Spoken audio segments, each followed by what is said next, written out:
Hello class, welcome again. The same topic, measure of center tendency. Last time I discussed in this section is a introduction about the center tendency. Center tendency is a center value of the given data. Data that is defined a starting and ending point, and we find a central point through a different method. So in here we are how to identify, how to measure the center tendency. We have three mode. First is the median, second is mean, third is mode. And last time I discussed the mean in a three parts: arithmetic mean, geometric mean, and harmonic mean. So arithmetic mean the same thing I define is when the three type of data is there. First is the individual, second is discrete, and third is continuous data. So when the individual data, observation data, that means the form of x1, s2, s3. So where we identify the center point to sigma x upon n. Sigma x means the sum of the number of observation and upon number of observation. And when the frequency is defined in the discrete series, when the frequency is defined, the formula is a change. So mean is sigma fx upon sigma f. So three method is there. First is a direct method, second is a shortcut method, and third is a step deviation method. In a term of the direct method, last time I also defined is a when the data is given in 2, 4, 6, 8, 10 means that is a individual series term. So we sum the all the numbers and divide by the number of observation. So 2 plus 4 plus 6 plus 8 plus 10 is upon 5. The value is the mean is 6. And a shortcut method, when we define the shortcut method, is a assume mean. So assume mean in the term A also define how to assume mean in a data, and D identify the D value. D value is there. D is equal to x minus A, observation minus assume means. So here the example is here. The given data is an individual form and value is a 75, 68, 80, 92, 56. So their value is a how to identify mean through a shortcut method. So first we identify a assume. Assume in you assume any value, like in observation I identify the A is a 68. Then identify the D value. D is calculate the D value. D is equal to x minus A means 75 minus 68 is 7. 68 minus 68 is a 0. 80 minus 68 is a 12. 92 minus 68 is a 24, and 56 minus 68 is a minus 2. So all the sum of the D value is a 31, and put the all values of sigma D upon n, and A value is a formula x mean is equal to A plus sigma D upon n, and we getting a mean of 74.2. And same data is where when we use a shortcut method in the term of shortcut method, uh, when the frequency is given there,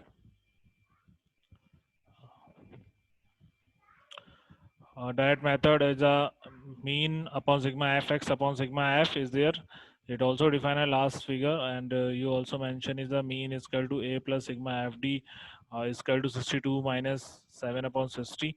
Is how calculate the all value, then put in the figure in the formula. So I get a 61.88 values. Step deviation method is what when the continuous data is given 0 to 10, 10 to 20, 20 to 30. So how to identify the mean value? So first we do what? Identify the mid value of that term. 0 to 10 is 5, 10 to 20 is 15, 20 to 30 is 25.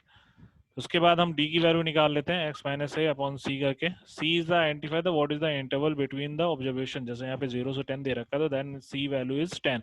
तो यहाँ पे जो भी value रखी है वो x है. x मतलब आपका जो मिड वैल्यू हो गई. मिड वैल्यू 5 माइनस जो भी आपने एज्यूम किया, मैंने 35 यहाँ पे एज्यूम किया था, तो 5 माइनस 35 अपॉन 10. तो 5 में से 35 गया माइनस 30 अपॉन 10 मतलब माइनस 3. तो -3 -2 -1 इज 0 एंड 1 2 3 इज देयर.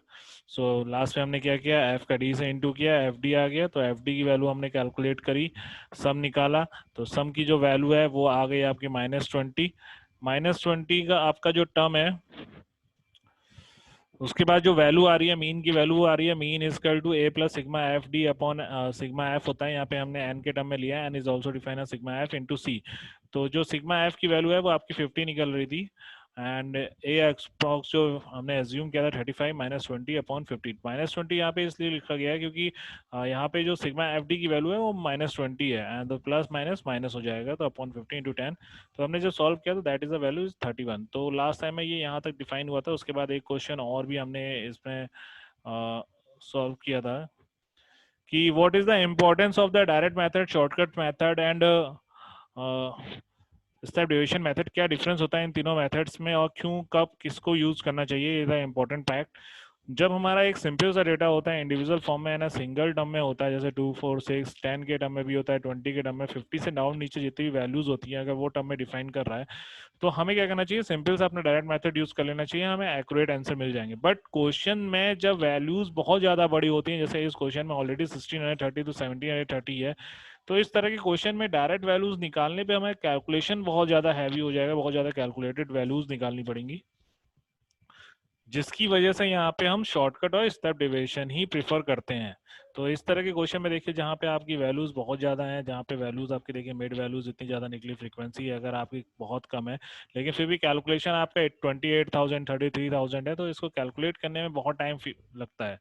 तो इस जगह पे हम क्या कर सकते हैं, सिंपल सा हम स्टेप डिविजन या शॉर्टकट मेथड यूज कर लेंगे, जिसके बिहाफ पे हम आराम से वैल्यू निकाल सकते हैं, और जब भी आपके तीनों मेथड हैं उसकी वैल्यू सेम ही निकलेंगी। सो स्टेप डिविजन और शॉर्टकट मेथड का यही मेन मोटो होता है कि जितनी जल्दी सिंपल वे से हम आंसर को आइडेंटिफाई करें, और जो हमारे आंसर की है वो एक्यूरेसी अच्छी से अच्छी रहे, उस चीज के लिए हम आइडेंटिफाई करते हैं। जैसे mean equal to A plus sigma F D upon N किया है, इंटू एच किया है, तो यहाँ पे जो वैल्यू आ रही है वो आपकी एक्यूरेट आ रही है, बहुत सिंपल तरीके से सॉल्व हो जाता है, क्योंकि डी की वैल्यू जो हमारी आती है वो -4 -3 -2 के टर्म में आती है, और easy very easy to calculate all these things. हम इसको इजिली हैंडल कर सकते हैं विदाउट एनी कैलकुलेटर यूज। ठीक है, तो इसी के बिहाफ पे और भी कुछ चीजें थी जो इसमें जो क्लियर होनी थी। जैसे आपका इसमें क्या था, लेस देन मोर देन का कॉन्सेप्ट था, when the data is not in the continuous form में तो हम कैसे कॉन्टिन्यूअस करते हैं, ये सब चीज़ों के बारे में बताना था। तो अब इसमें हम आगे बढ़ते हैं। मैं आपको एक वीडियो दिखा रहा हूँ जिसमें ऑलरेडी चीज़ें दे रखी हैं।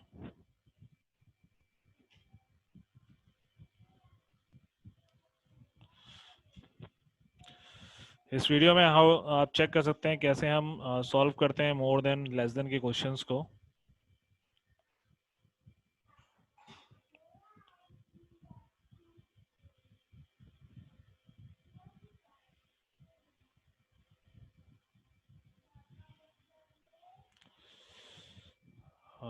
फिर से स्टार्ट कर रहा हूँ सेम इज पॉइंट से। देखिए यहाँ पे जो क्वेश्चन दे रखा है वो आपका दे रखा है कंप्यूट द एवरेज प्रॉफिट। आपका ये जो क्वेश्चन दे रखा है that is a less than 20, less than 30, less than 40, 50, less than 60।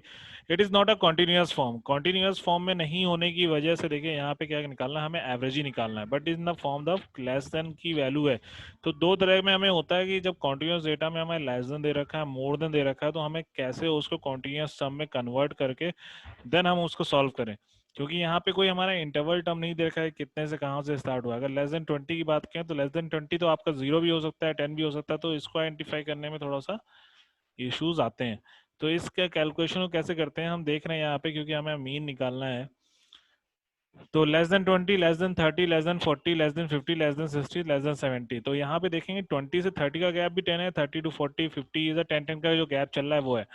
But actually जब भी हम ऑब्जर्वेशन को जो यहाँ पे लेस देन है, इस चीज को हम अगर कंटिन्यूअस इंटरवल में करेंगे तो इसका इम्पैक्ट सीधे सीधे आपके फ्रीक्वेंसी पड़ता है जो number of component in the term में दे रखा है। तो जैसे लेस देन 20 करते हैं तो यहाँ पे क्योंकि 10 का गैप है तो हमारी जो स्टार्टिंग होती है वो 10 to 20 होती है। ओके, तो इस वीडियो को आगे देखते हैं। तो हमारे सीधे सीधे क्या करना है, फर्स्ट क्यूमुलेटिव जो भी फ्रीक्वेंसी, क्योंकि यहाँ पे जो क्यूमुलेटिव फ्रीक्वेंसी दे रखी है, जो यहाँ पे देखने वाली चीज है, ये जो हमारी फ्रीक्वेंसी दे रखी है that is a cumulative frequency. क्योंकि क्वेश्चन में when the question has in the term of the less than more than that is a term of cumulative frequency, वहाँ पे मेन फ्रीक्वेंसी नहीं दी जाती, क्यूमुलेटिव फ्रीक्वेंसी दी जाती है।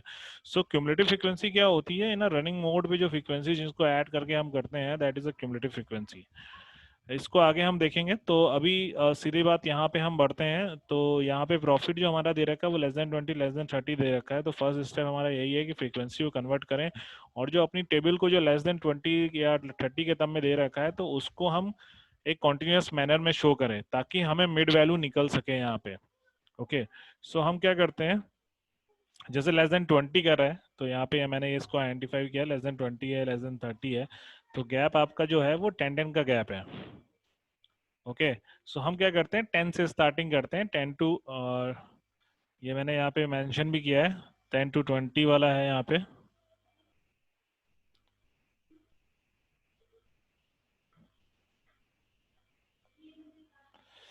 सो हमने 10 टू 20 लिखा, 20 टू 30 लिखा, 30 टू 40, 40 टू 50, 50 टू 60, एंड क्योंकि <70 है तो इसलिए 60 से 70 की बात करें, क्योंकि <70 है तो हम <70 मतलब हमारा 70 से नीचे ही होना चाहिए, तो 70 टू 60 कर लिया।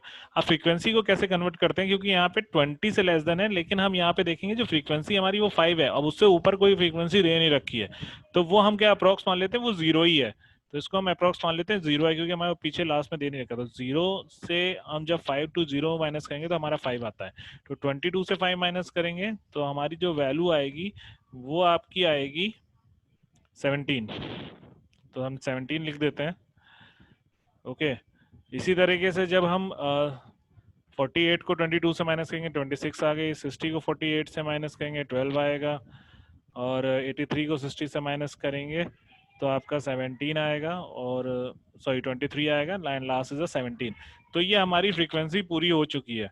तो हमारी जो मिड वैल्यू है, जो नेक्स्ट आइडेंटिफाई करते हैं, that is a mid value. तो मिड वैल्यू 20 के बीच में 15 होगा, क्योंकि ये 10 और 20 मतलब 30 अपॉन 2 इज 15। तो मिड वैल्यू हमेशा क्या निकाल सकते, जो भी आपके दो इंटरवल पीरियड दे रखे हैं उनको दोनों को प्लस करके अपॉन 2 कर दिया, that is a mid value also. और ये भी आपको देखने को मिलेगा एक चीज, यहाँ पे आपको और चीज क्लियर देखने को मिलेगी, जब भी मिड वैल्यू आपको मिलेगी तो उनमें जो डिफरेंस होगा वो द सेम डिफरेंस होगा 15 और 25 के बीच का। ठीक है, जैसे यहाँ पे देख रहे हैं 15 और 25 है, तो ये 10-10 का डिफरेंस चल रहा है, जबकि इंटरवल भी आपका 10-10 का इंटरवल चल रहा है। ठीक है, तो 20 टू 30 है तो 10 का इंटरवल है, 30 टू 40 10 का इंटरवल है, तो वही आपको मिड पॉइंट में भी देखने को मिलेगा। 15 टू 25 इज 10 का इंटरवल है, 25 टू 35 इज 10 का इंटरवल है, 45 इन 10 का इंटरवल है। तो ये आपको इस चीज में देखने को मिलेगा। तो यहाँ पे हम जो स्टेप डिविजन मेथड निकाल रहे हैं, तो यहाँ पे हमारा जो वैल्यूज है वो हम कर लेते हैं। तो डी की वैल्यू का आइडेंटिफाई कर लेते हैं। डी की वैल्यू हम कैसे निकालेंगे, m माइनस ए अपॉन करके आई। हम सी भी निकाल सकते हैं, या आई एज अ टर्म है, तो अप्रोक्स हम जो एज्यूम मीन है हम उसको 45 मान लेते हैं। तो यहाँ पे ए हमने में देखिए मैंने 45 मान लिया है, और आई हमारा जो होता है वो इंटरवल का गैप होता है, तो 10 टू 20 है तो आई इजकल टू 10 हो जाएगा। ओके, सो यहाँ पे हम 15 को करते हैं, 15 माइनस 45 अपॉन 10। तो 15 में से -45 गया तो -30 आ गया, -30 को अपॉन 10 से डिवाइड किया, -3 आ गया, फिर -2 आएगा। देखिए ये एक्चुअली क्या है कि यहाँ पे एक चीज, क्यों मैंने ऐसे लिख रहा हूँ -3 -2 -1। देखिए यहाँ पे क्या है, यहाँ पे 10 का गैप है। 10 का गैप होने का मतलब है जो भी वैल्यूज आएंगी वो आपकी एक सीरीज टर्म में ही आएंगी, क्योंकि ये देखिए सीरीज में चल रहा है, 15 25 35 45 55 65। तो जब आप 25 को -45 करेंगे तो आपकी वैल्यू 20 आएगी, 20 अपॉन 10 करेंगे तो -2। इसी तरह 35 -45 करेंगे तो -10 आएगा, अपॉन 10 हो जाएगा तो -1।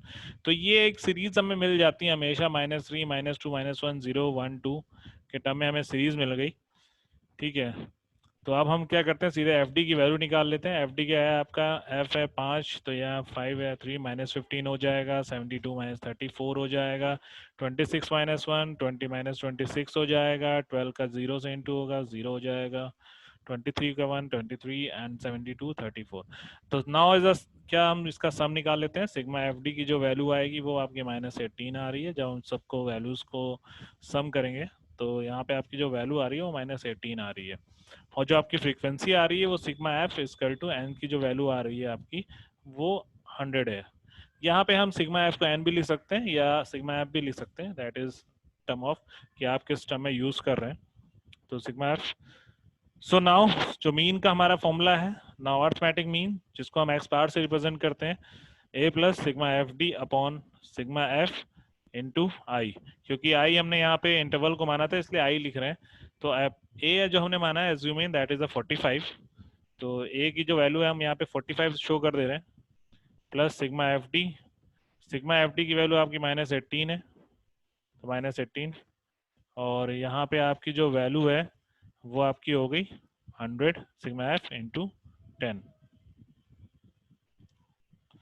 तो सिग्मा एफ इंटू 10 हो गया, तो यहाँ 45 -18 अपॉन 100 हो रहा है, 180 आ जाएगा। और ये जो वैल्यू है आपकी यहाँ से सॉल्व होके -18 -180 अपॉन 100, -18 इंटू 10 से गया, -180 आया अपॉन 100 आया, वैल्यू 45 -1.8 आया। तो ये जो फाइंड किया है, जो वैल्यूज आ गई वो 43.2 है। तो ये दैट इज अ मीन जिसको हमने लेस देन वाले कॉन्सेप्ट में किया सॉल्व।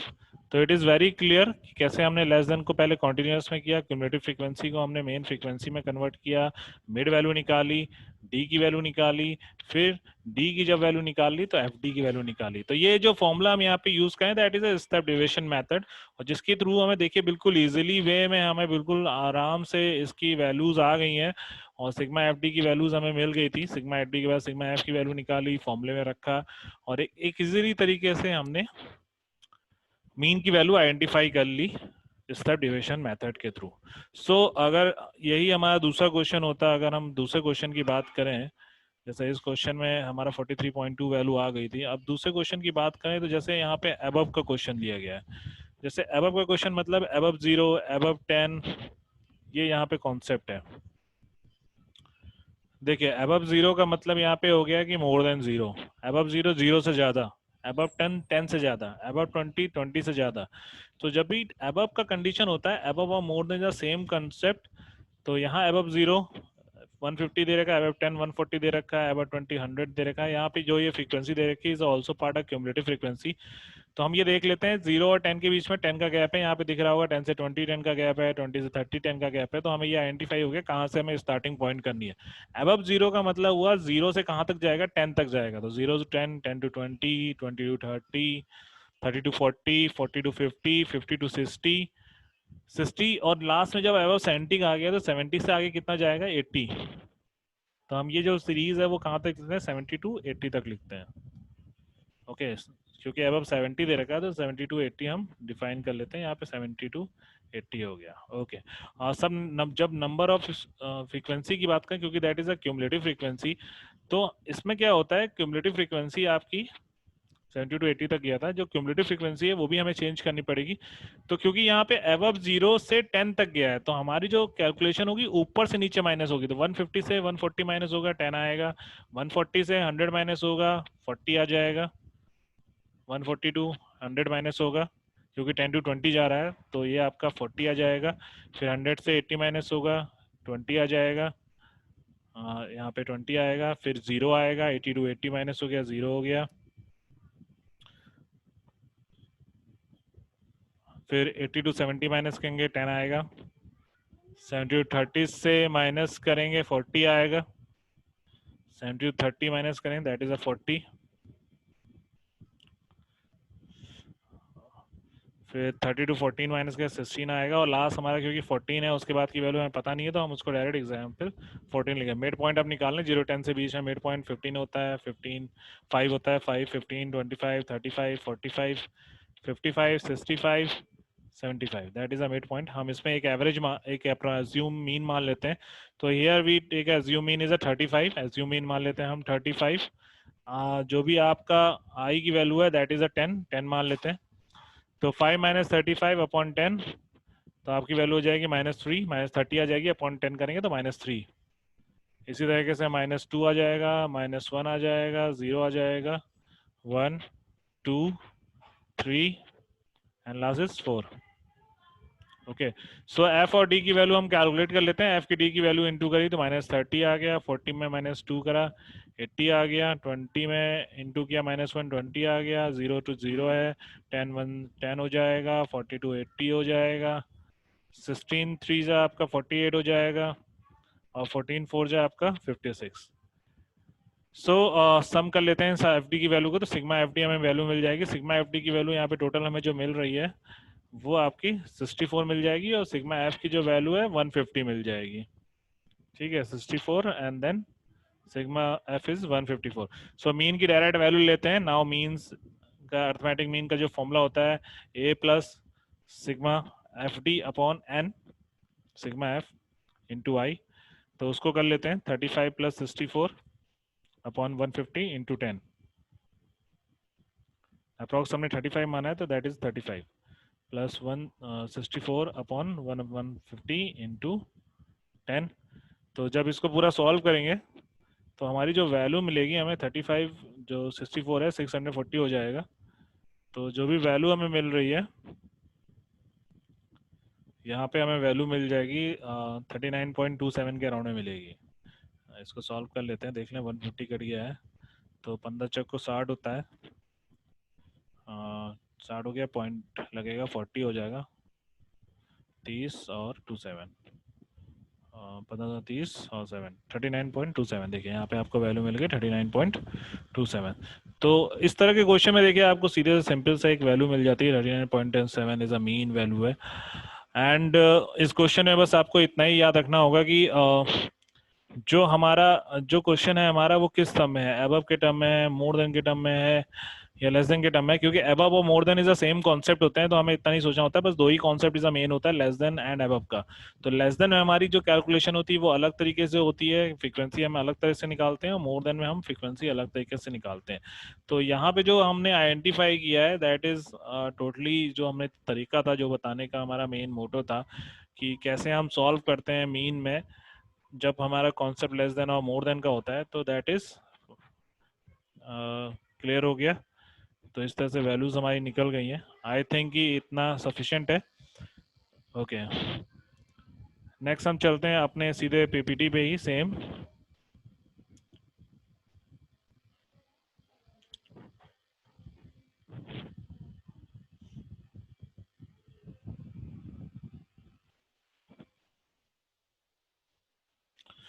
ओके,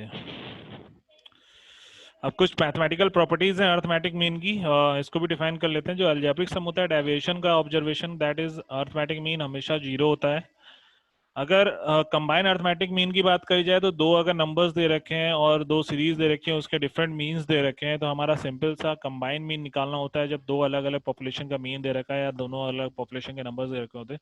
तो that is combine mean of two different means. तो हमारा फॉर्मूला होता है x1 bar plus n2 s2 bar upon n1 plus n2. x1 bar यहाँ पे हमारा फर्स्ट मीन दिखाता है, फर्स्ट जो हमारा पॉपुलेशन होता है उसके मीन को दिखाता है. एंड n2 यहाँ पे हमारा जो रिप्रेजेंटेशन होता है that is a second number of term को डिफाइन करता है. ठीक है, तो n1 n2 is a number of observation जो भी है हमारा कंबाइन मीन है. इसके भी यहाँ पे एक क्वेश्चन भी मैंने दिया है. The mean mark of 60 student in section A is a 40.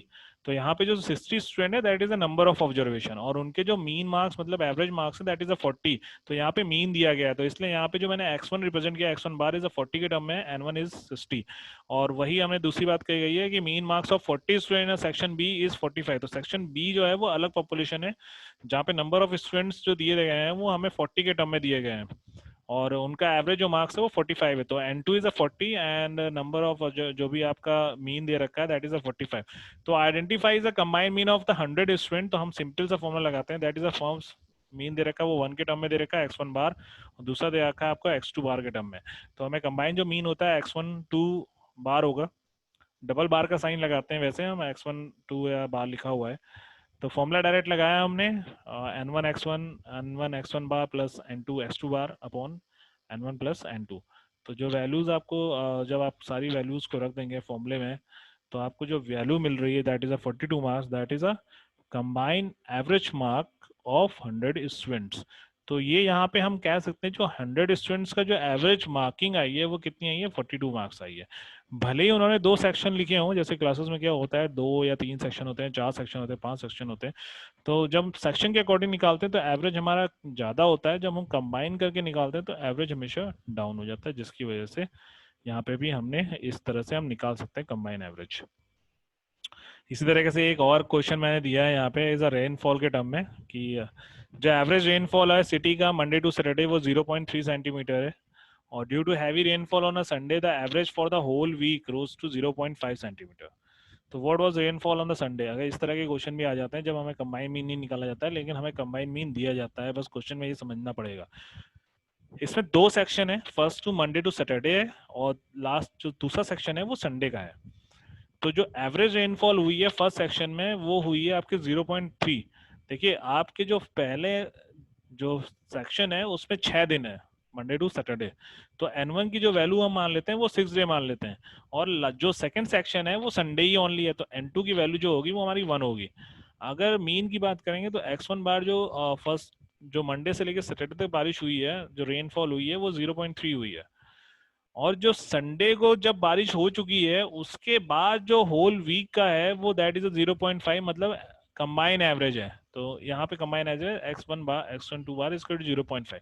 तो हमने क्या किया, फॉर्मूले को सेम लिखा है, बस हमें यहाँ पे x2 की वैल्यू नहीं दे रखी है, x2 बार की वैल्यू नहीं दे रखी, बाकी जो हमारे पास है। तो जब सॉल्व किया तो s2 बार की वैल्यू हमारी कितनी आई, 1.7 सेंटीमीटर। तो संडे को कितनी रेनफॉल हुई, दैट इज 1.7 सेंटीमीटर। तो इस तरह से क्वेश्चन में एक पार्ट ना देके आपको दूसरे पार्ट से अगर दिया गया तो इस तरह से सिंपल आपका क्वेश्चन सॉल्व हो सकता है। तो ये एक इस तरह का क्वेश्चन है। इसमें आपका जो मेन है वेटेड अर्थमेटिक मीन भी है। In the term of weightage, in term of weightage का मतलब होता है कि जब हम कैलकुलेट अर्थमेटिक मीन करते हैं तो हम सबको इक्वल इंपॉर्टेंस देते हैं, बट रिलेटिवली अगर कॉन्सेप्ट देखा जाए तो कभी कभी हम क्या करते हैं, जब भी हम अर्थमेटिक मीन करते हैं तो हम क्या कर देते हैं, सारे आइटम्स को डिफरेंट फॉर्म में रखते हैं। डिफरेंट फॉर्म का मतलब है वेटेज देने लगते हैं। तो जब वेटेज वाली बात होने लग जाती है, वेट आप किसी चीज को ज्यादा वेटेज दे रहे हैं, तो वहां पे आपका वेटेड अर्थमेटिक मीन लगता है, मतलब रिलेटिविटी इन द टर्म आप वहां पे वेटेड अर्थमेटिक मीन लगता है। यहाँ पे जो वेट होता है इन द टर्म वो that is the same part of the frequency term में हम कर देते हैं। ठीक है। सो यहाँ पे एक क्वेश्चन देखते हैं, वेटेड मीन का एक क्वेश्चन आपको दिखा रहा हूँ कि वेटेड मीन कभी भी आपका नॉन नेगेटिव टर्म में होगा। तो x1 x2 x3 के टर्म में दे रखा है नॉन नेगेटिव टर्म। तो वेटेड मीन जैसे वेट में आपका x दे रखा है तो साथ में उसका वेटेज भी दिया रहेगा, तो टू ये हरदम पॉजिटिव ही टर्म में रहेगा। तो सिग्मा x दे रखा है तो w दे रखा है, सिग्मा आपने क्या किया wx लगा दिया, तो सिग्मा आपका सिंपल सा इंडिविजुअल में sigma wx upon sigma w का फॉर्म होता है। नॉर्मल अर्थमेटिक मीन में भी हम फ्रीक्वेंसी को ऐसे ही कंसिडर करते हैं, w की जगह पे हम f रखते हैं, तो sigma fx upon sigma f ही होता है। तो बहुत ज़्यादा डिफरेंस नहीं है in the term of the frequency और W में, बट यहाँ पे मेन जो कॉन्सेप्ट है वो क्या है कि हम सारी वैल्यूज़ को इक्वल नहीं मानते हैं, उनको हम डिफ्रेंशिएट करते हैं। तो यहाँ पे एक सॉल्यूशन आपको दिखा रखा है मैंने कि इस तरह से कैसे सॉल्यूशन किया है। तो यहाँ पे एक सॉल्यूशन भी मैंने किया है, W और X की वैल्यू हमें गिवन थी, तो हमने क्या किया, सीधे W और X को इंटू कर दिया, सिग्मा W की वैल्यू निकाल ली, सिग्मा WX की वैल्यू निकाल ली और सॉल्व किया, sigma WX upon sigma W। तो हमारा मीन जो आ गया, वेटेड मीन जो आ गया वो 5.25 आ गया। ठीक है। इसी की तरह हमने नेक्स्ट क्वेश्चन देखे, यहाँ पे क्या किया है, comment of the performance of student of two university है by using a simple and arithmetic mean. तो दो यूनिवर्सिटी, एक DU है एक MDU है। ठीक है, एक दिल्ली यूनिवर्सिटी एक महर्षि दयानंद यूनिवर्सिटी है, दोनों के number of percentage, passing percentage दे रखे हैं, नंबर ऑफ स्टूडेंट्स भी दे रखे हैं 100 के टर्म में, और डिफरेंट स्ट्रीम्स के स्टूडेंट दे रखा है। आपको ये बताना है कि परफॉर्मेंस ऑफ स्टूडेंट की किसकी अच्छी है। तो हमने दो टर्म दे रखा है, आपको दोनों टर्म में बताना है, सिंपल में भी बताना है और अर्थमेटिक मीन में वेटेड में भी बताना है। तो ये देखिए इस तरह के क्वेश्चन में क्या किया है, वेटेज में हमेशा क्या होता है, नंबर ऑफ स्टूडेंट्स आपका W बन जाएगा, सिंपल में आपका जो भी वैल्यू होगी वो आपकी F बन जाएगी। तो यहाँ पे हमारी जो W है इन द टर्म, क्योंकि W दे रखा है, यहाँ पे फ्रीक्वेंसी तो गिवन है नहीं, तो वेटेज हमें दे रखा है। वेटेज जो होता है वो हम अपनी टर्म में देते हैं कि वेटेज किसको कितना दे रहे हैं, frequency is a repetition in the term होता है। तो यहाँ पे अगर हम सिंपल मीन की बात करें, अर्थमेटिक मीन के टर्म में देखें, तो W को हम कंसिडर नहीं करते हैं। ठीक है। यहाँ पे क्या है कि हमने पासिंग जो स्ट्रेंथ दिखा रखा है वो कितना है, x की वैल्यू, तो हमने सीधा सीधा सिग्मा x निकाल लिया, सिग्मा x अपॉन n कर दिया, तो सिग्मा x DU का सिग्मा x 432 निकला है, अपॉन n कितने हैं, कितने कोर्सेज हैं, 1 2 3 5 आपके 6 कोर्सेज हैं, तो n कर दिया 432 अपॉन 6 इज 72। इसी तरह MDU का भी हमने जब सिंपल अर्थमेटिक से निकाला तो 432 अपॉन 6 आ रहा है सेम। तो अगर सिंपल अर्थमेटिक मीन करते हैं तो दोनों सेम आ रहा है, तो जो इंडिकेट करता है कि दोनों यूनिवर्सिटी के जो यूनिवर्सिटी हैं उनकी परफॉर्मेंस सेम है। बट ये क्या होता है कि but it is not practically possible, practically possible नहीं हो सकता। तो हम क्या करते हैं, कंप्यूट करते हैं वेटेड मीन के थ्रू। वेटेड मीन में क्या किया हमने, जो पासिंग मार्क्स है उसको W से इंटू कर दिया तो हमारा WX निकल आया, तो sigma WX upon sigma W कर दिया। तो 1451 अगर DU अपॉन 20 कर देंगे, DU का अगर देखेंगे तो यहाँ आपकी वैल्यू आ गई 72.55। MDU की वैल्यू जब दिखाएंगे तो सिग्मा WX की वैल्यू कितनी आ गई आपकी 1977 आ गई, अपॉन सिग्मा W करेंगे 28। तो यहाँ पे जो वैल्यू आ गई वो 70.61 आ गई। जब हम वेटेड कंपेयरिंग करते हैं अर्थमेटिक मीन की, तो हमारा जो DU का एवरेज है वो कंपेरेटिवली MDU से ज्यादा है। तो हम कह सकते हैं जो परफॉर्मेंस है स्टूडेंट की वो DU से ज्यादा होती है। तो वेटेज की क्या इंपॉर्टेंस है वो आपको यहाँ पे समझ में आ रही होगी। वेटेज में हम चीजों को डिफ्रेंशिएट कर रहे हैं, हम सेम चीज नहीं मानते हैं। अर्थमेटिक, सिंपल अर्थमेटिक में हम सारी वैल्यूज को सेम मानते हैं, ठीक है। तो यहाँ पे ये चीज है। Now the merits of the arithmetic mean and demerits of the arithmetic mean. Arithmetic mean very clear होते हैं, रिजिक्ड होते हैं, अपनी कैलकुलेशन के लिए सेम फॉर्मूला यूज होता है, इजीली कैलकुलेट होते हैं, फ्लक्चुएशन बहुत कम होती है, least affected by fluctuation. Fluctuation से जो भी डेटा में अप डाउन होता है उसकी वजह से मीन से बहुत ज़्यादा इम्पैक्ट नहीं आता है। एक मैथमेटिकल ट्रीटमेंट यूज़ किया जाता है, और हम दो अलग अलग इंडिविजुअल सीरीज से कंबाइन मीन आराम से निकाल सकते हैं। और ये सारी चीजें based on the all the observation, so is the best कि हमारे लिए अर्थमेटिक मीन जो यूजफुल होता है बहुत ज्यादा होता है। अगर डिमेरिट्स की बात करें तो ड्रॉबैक ये है कि अर्थमेटिक मीन जो होता है वो एक्सट्रीम ऑब्जर्वेशन की वजह से बहुत ज्यादा इफेक्ट करता है। मतलब कोई वैल्यू 2 है और वो सीधे सीधे जाके आपकी 20 to 30 हो जाए तो उस भी मीन में भी बहुत ज्यादा डिस्टर्बेंस आ जाता है, ठीक है। इसके अलावा क्या होता है, ये ओपन एंड क्लासेस होती हैं। Value of the mean can not be computed without making assumption regarding the size of class. तो किसी तरह का एजम्पशन आप यूज नहीं कर सकते हो, ठीक है। It can neither be located bye inspection nor graphically. हम इंस्पेक्शन और ग्राफिकली इसको लोकेट नहीं कर सकते हैं। क्वालिटेटिव टाइप ऑफ डेटा जैसे इंटेलिजेंस, होनेस्टी और एक्सेप्टेबिलिटी, इसको भी हम यूज़ नहीं कर सकते हैं, अर्थमेटिक मीन नहीं निकाल सकते। सिंगल ऑब्जर्वेशन पे भी हम अर्थमेटिक मीन कभी नहीं निकाल सकते। इन स्क्यू डिस्ट्रीब्यूशन में हम अर्थमेटिक मीन कभी भी रिप्रेजेंटेटिव नहीं होता है डिस्ट्रीब्यूशन का। अगर स्क्यूड है तो arithmetic mean is not. Skew distribution का मतलब क्या होता है, जब हमें मीन मीडियन मोड अलग अलग जगह पे मिल रहे हैं तो सिर्फ वहां पे अर्थमेटिक मीन डिफाइन नहीं करेगा डिस्ट्रीब्यूशन को। ओके, तो मेरे ख्याल से इतना अर्थमेटिक मीन के लिए सफिशिएंट है। If you have any problem regarding the arithmetic mean या किसी तरह का भी कोई भी इसमें क्वेश्चन होता है तो अपना मैसेज कमेंट बॉक्स में लिख सकते हैं। So my next topic is the geometric mean and a harmonic mean. So abhi ke liye thank you and revise all these things again. Thank you class.